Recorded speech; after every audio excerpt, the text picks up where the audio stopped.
బంగారం ధర రోజు రోజుకు పెరుగుతోంది సార్. ఆల్ టైమ్ రికార్డ్ ధర ఢిల్లీ మార్కెట్లో 10 గ్రాముల 24 క్యారెట్స్ బంగారం ధర 1,18,900 సార్. ఒక్క రోజులోనే 2,700 హైక్ వచ్చింది. సో సామాన్యులు అయితే కొనడానికి భయపడే పరిస్థితి రోజు రోజుకు సరికొత్త రికార్డుల్ని సృష్టిస్తోంది. అంటే బంగారం భవిష్యత్తులో ప్రజలకు అందుబాటులో ఉండదా సార్? డిమాండ్ పడిపోతుందా? అదే ముందుగా ఢిల్లీ మార్కెట్ ధర అంటూ ఉండదండి. బంగారానికి ఒకటే ధర ఉంటుంది. కోడిగుడ్లు కాదు, ఢిల్లీలో ఒక ధర, హైదరాబాద్ ఇంకో ధర, బాంబేలో ఒక ధర ఉండదు. మీకు కోడిగుడ్ల ధరలు కోడిగుడ్ల ధరలు కూడా national egg coordination committee decide చేస్తుంది. కోడిగుడ్ల ధరలు కూడా, వంకాయలు టమాటాల ధరలు మారుతాయి. మీకు ఢిల్లీ మార్కెట్లో ఒకటి ఉంటుంది, హైదరాబాద్ మోండా మార్కెట్లో ఒకటి ఉంటుంది, హైదరాబాద్లో రోడ్డుపైన ఒకటి ఉంటుంది, శంకరపేట మార్కెట్లో ఉంటుంది. బంగారం ధర అలా ఉండదు. కోడిగుడ్ల ధరనే national egg coordination committee decide చేస్తే బంగారం ధర ఎక్కడ పోయినా ఒకటే రేట్ ఉంటుంది. ఎందుకంటే ఆన్లైన్లో నువ్వు కొనే టైంకు చూసి చెప్తారు బంగారం షాప్ వాళ్ళు. అందువల్ల నీకు ఆడ ఏమైనా ఉంటే వర్తకుడు మార్జిన్ కాస్త తగ్గించుకొని తమ ఓల్డ్ కస్టమర్ కదా అని తమ లాభాన్ని తగ్గించుకొని ఏమన్నా కొద్దిగా మార్పు చేయాల్సింది తప్ప పెద్దగా మారదు. మ్యాక్సిమం అయితే మేకింగ్ ఛార్జెస్లో అక్కడ ఇక్కడ కాస్త నీకు రిలీఫ్ ఇవ్వచ్చు. అందువల్ల ఫస్ట్ పాయింట్ మనకు అర్థం కావాల్సింది గోల్డ్ ప్రైస్ ఇస్ కామన్. ఎందుకంటే అది ప్రపంచ మార్కెట్ ధరను బట్టి ఉంటుంది. Dollar price global gold price ఉంటుంది. అందువల్ల గోల్డ్ ప్రైస్, ఎందుకంటే ఇండియాలో గోల్డ్ టమాటాల వంకాయలాగా ప్రొడక్షన్ ఉండదు. మనకు గోల్డ్ ఈజ్ మోస్ట్లీ ఇంపోర్టెడ్. ఎందుకంటే గోల్డ్ మైన్స్, మీరు కోలార్ గోల్డ్ మైన్స్, ఇవాళ కోలార్ గోల్డ్ మైన్స్లో బంగారం రావడం లేదు, సినిమాలు వస్తున్నాయి. కేజీఎఫ్లని బంగారం తవ్వితే బంగారం వస్తుంది, తవ్వితే సినిమాలు వస్తున్నాయి. సో అందువల్ల గోల్డ్ అనేది మైండ్ గోల్డ్ లేదు. ఉన్న గోల్డ్లలో ఇంపోర్టెడ్ గోల్డ్ ఒకటి, రీసైకిల్డ్ గోల్డ్ అంటారు. అంటే మన దగ్గర ఉన్న నగలు ప్రజలు మళ్ళీ మార్కెట్లోకి ఇచ్చి ఆ నగల్ని బంగారంగా మార్చుకోవడం. అందువల్ల gold is imported or recycle. There nothing like a mined gold now. అందువల్ల గోల్డ్ ప్రైసెస్ ప్రపంచం అంతా ఒకటే ఉంటాయి. ఇక మీరన్న ప్రశ్న చాలా ఇంపార్టెంట్ ప్రశ్న, ఇంట్రెస్టింగ్ ప్రశ్న. ఇది ఎక్కడ దక్కపోతుంది? నేను చదివాను 2025లోనే 47% గ్రోత్ అంట. ఇప్పటిదాకా గోల్డ్ను 2 రకాలుగా వాడతారు. ఒకటి ఇన్వెస్ట్మెంట్, 2 జ్యువెలరీగా వాడతారు. మన దేశంలో జ్యువెలరీ ప్రధానమైంది, ఇన్వెస్ట్మెంట్ కూడా పెరిగింది. సో ఇన్వెస్ట్మెంట్గా పెరిగేవారు అబ్నార్మల్ గ్రోత్ ఉంటే పెట్టాలంటే భయపడతారు. ఇప్పుడు 50,000 ఉన్నప్పుడు నుంచి చూస్తున్నా, నేను 30,000 ఉన్నప్పుడు చూస్తున్నా. 30,000 అప్పుడు గోల్డ్ కొంటే అంత ఉన్నది 30,000 ఉంది, ఇంకా పెరుగుతుందా అన్నారు. 50,000 అయింది, ఇంకా పెరుగుతుందా అన్నారు. 80,000 అయింది, 80,000 అయింది, 1,00,000 అవుతుందట కదా అంటే మళ్ళీ ఇంకా పెరుగుతుందా, ఇప్పటికీ ఎక్కువ పెరుగుతుంది. ఇప్పుడు 1,00,000 అయినాక కూడా కొందామా అంటే ఇంకా పెరుగుతుందా అన్నారు. 1,20,000 అయింది. నేను రిటైర్ అయినప్పుడు 2023 ఆగస్టులో పెద్దవాళ్ళు ఏమో అడ్వైజ్ చేశారు, అరే రిటైర్ అయిన పైసలు బ్యాంక్లో డిపాజిట్లు పెడితే ఏమొస్తుందిరా, ఇంట్రెస్ట్ కూడా పెద్దగా రాదు, ఆ వచ్చింది ఇన్కమ్ ట్యాక్స్కి పోతుంది, బంగారం కొనిపెట్టుకో, బిడ్డ పెళ్ళికి ఉపయోగపడుతుంది ఫ్యూచర్లో అన్నారు. నేను అప్పటికి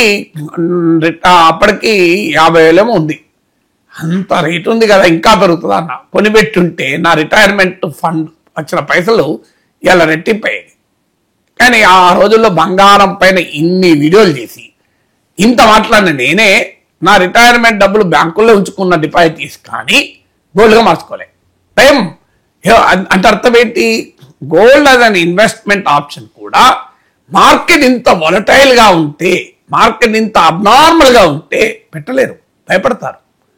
మార్కెట్ ఒక ఆర్డర్లీ గ్రోత్ ఉంటే అప్పుడు పెడతారు, ఆర్గానిక్ గ్రోత్ ఉంటే పెడతారు. Market orderly and organic growth ఉండాలి. మార్కెట్లో అబ్నార్మల్ సిమ్టమ్స్ ఉన్నాయి, అందువల్ల ఇన్వెస్ట్ చేయాలన్నా భయపడతారు. ఇక జ్యువెలరీకి వాడికి మన దేశంలో బంగారం పెళ్లికి అవసరం కనుక తప్పదు, కొంత మేరకు కొంటారు. కానీ ఆ డిమాండ్ కూడా తగ్గుతుంది. ఎందుకు తగ్గుతుంది అంటే అత్తగారు అంటారు గోల్డ్ కొని అని అన్న కన్నా ఇంకో రూపాయలు ఇయ్యి అని. ఎందుకంటే ఎవరైనా గోల్డ్ ధర పెరుగుతుంది కానీ కుటుంబాల కెపాసిటీ పెరగదు కదా. అంతకుముందు బిడ్డ పెళ్ళికో 10 తులాల బంగారం పెడతాను ఒక మధ్యతరగతి జీవి అనుకున్నాడు అనుకోండి. ఇప్పుడు అది బంగారం ధర పెరిగింది కనుక 10 తులాలు పెట్టగలడా? ఎందుకంటే నా ఆదాయం అంత పెరగదు కదా, సేవింగ్స్ పెరిగాయి కదా. 10 తులాలు పెట్టేవాడు 7 తులాలు పెట్టి అయి బిడ్డ ఈసారి ఇంతకో ఓర్సుకో, మళ్ళీ కాస్త ఆదాయం వచ్చినాక మళ్ళీ కొంట బిడ్డ అంటాడు. అంతకని ఏమంటాడు? ఇక ఇంకో మార్గం లేదు కదా. తాను 10 లక్షలు లేదా తాను 5 లక్షలు బిడ్డకు బంగారం కొనియాలనుకుంటాడు.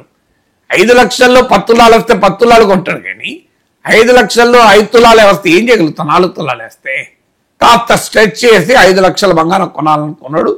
అయ్యో పూర్తిగా 4 తులాలే వస్తుంది, బిడ్డకు 10 తులాలు పెడతా అనుకున్నా కదా అని ఇంకొక స్ట్రెచ్ చేసి ఇంకో తులం ఎక్కువ కొంటాడు కావచ్చు, కానీ 10 తులాలు అయితే కొనలేడు కదా, ప్రాక్టికల్ సాధ్యం కాదు కదా. అందువల్ల ఈవెన్ జ్యువెలరీకి కూడా గోల్డ్ కన్సంప్షన్ పడిపోతుంది. ఇది జరగబోయేది అదే. ఇక మిగిలేది ఎవరు? సెంట్రల్ బ్యాంక్స్ గోల్డ్ కొంటున్నాయి, పెద్ద ఎత్తున కొంటున్నాయి. మీకు గోల్డ్ వాటా మీకు ఫారిన్ ఎక్స్చేంజ్ రిజర్వ్స్ లో డాలర్ షేర్ ఏమో తగ్గుతోంది, గోల్డ్ షేర్ ఏమో పెరుగుతోంది. కారణం ఏంటంటే ప్రపంచవ్యాప్తంగా సెంట్రల్ బ్యాంక్స్ బంగారం కొని నిల్వ చేసుకుంటున్నాయి. ఎందుకంటే uncertain geo political and geo economic situation లో gold is an hedge against inflation. డాలర్కు లో ఇన్వెస్ట్ చేయడానికి తగ్గించుకొని గోల్డ్ రూపంలో ఇన్వెస్ట్ చేస్తున్నారు. వాళ్ళు ఇన్వెస్ట్ చేయొచ్చేం, వాళ్ళకి తేడా రాదు. కానీ ఆర్డినరీ ఇన్వెస్టర్ దూరం అవుతాడు, ఆర్డినరీ కన్స్యూమర్ కూడా దూరం అవుతాడు. అప్పుడు ఏంటి? ఆల్టర్నేటివ్స్ వస్తాయి. డైమండ్ మార్కెట్ ఇటీవల కాలంలో పాపులర్ అయింది. గోల్డ్ లాగా కాదు, గోల్డ్ అయితే ఊర్లో వెళ్ళి గోల్డ్ స్మిత్ దగ్గరికి కూడా వెళ్ళి బంగారం కొనుక్కోవచ్చు, ప్రమాదం వెళ్ళలేదు. డైమండ్ అట్లా కాదు, దానికి కట్ కలరు ఇట్లా 1.25 లక్షలు ఉంటాయి దానికి. సో ఇవన్నీ తెలియాలి, ఏది మంచి క్వాలిటీ డైమండ్ అర్థం కాదు. అయినా డైమండ్లో డిమాండ్ పెరిగింది. ఎంత దాకా పెరిగింది? గోల్డ్ కన్నా డైమండ్ ఎక్కువ పెరుగుతూ వచ్చింది. ఈ మధ్య కాలంలో డైమండ్ క్రేజ్ పెరిగినా డైమండ్ కొనగలిగే పరిస్థితి లేదు. అందుకే ఏమైంది? ఇప్పుడు ఆర్టిఫిషియల్ డైమండ్స్ వచ్చాయి, ల్యాబ్ గ్రోన్ డైమండ్స్. అసలు చాలా చోట్ల మోసాలు కూడా జరుగుతున్నాయి, నియంత్రణ లేదు. You do not know what is original diamond, what is lab grown diamond.